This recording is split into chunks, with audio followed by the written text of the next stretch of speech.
Bismillahirrahmanirrahim. Assalamualaikum warahmatullahi wabarakatuh.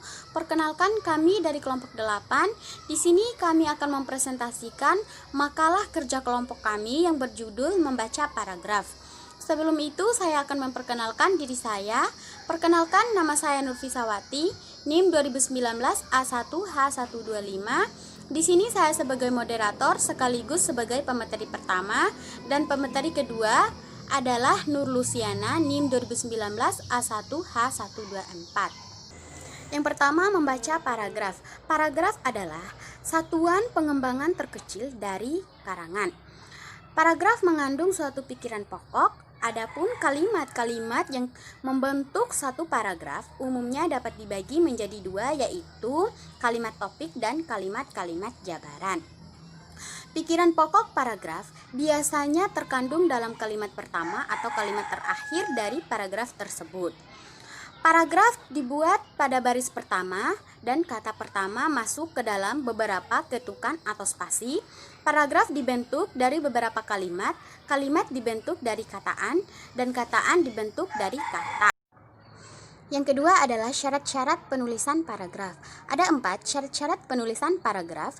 Yang pertama, kesatuan. Yang kedua, memiliki uraian yang terpusat satu pokok pikiran saja yang tidak satupun kalimat memiliki kata sambung. Yang ketiga, paduan paragraf. Dan yang keempat, seluruh uraiannya tidak memiliki hubungan antar kalimat sehingga membentuk paragraf yang logis dan mudah dipahami. Selanjutnya, teknik penulisan paragraf. Setiap jenis paragraf tidak terlepas dari tautannya dalam sebuah karangan. Bagaimana menulis dan merangkai paragraf tersebut secara baik dan benar, sehingga menjadi karangan yang saling berkesinambungan dalam mewujudkan paragraf yang menjadi satu kesatuan, sehingga pembaca mudah memahami apa yang disajikan penulis dalam mengemukakan gagasan yang disampaikan. Hal-hal yang perlu diperhatikan dalam sistem penulisan paragraf.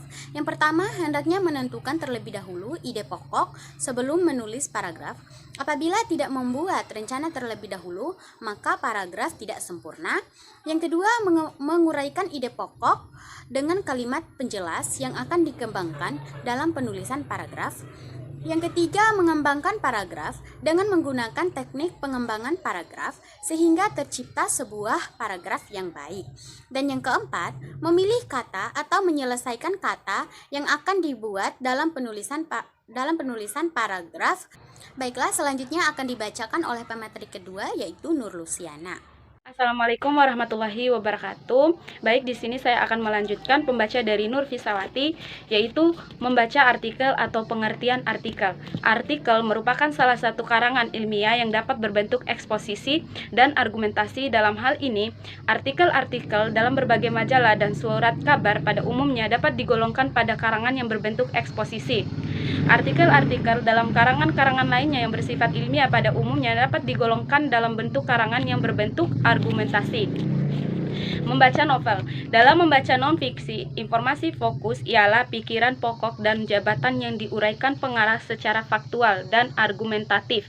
Dalam membaca novel, umumnya informasi fokus utama ialah pesan yang hendak disampaikan oleh pengarang kepada pembaca melalui penarasian atau penceritaan peristiwa-peristiwa dan karakter-karakter yang terlibat dalam peristiwa-peristiwa itu. Membaca surat kabar. Sebelum membaca isi surat kabar, sebaiknya kita harus mengetahui dulu isi surat kabar tersebut. Secara umum, isi utama surat kabar dapat dibagi atas jenis-jenis sebagai berikut: berita, opini, iklan, pemberitahuan, dan fiksi. Jenis-jenis membaca. A. Membaca nyaring. Membaca merupakan proses pembunyikan lambang atau tanda atau tulisan yang bermakna. Membaca nyaring adalah suatu aktivitas kegiatan yang merupakan alat bagi guru, murid, ataupun pembaca bersama-sama dengan orang lain atau pendengar untuk menangkap atau memahami informasi, pikiran, dan perasaan seseorang pengarang. Mungkin itu saja yang bisa kami sampaikan. Lebih dan kurangnya kami mohon maaf. Wassalamualaikum warahmatullahi wabarakatuh.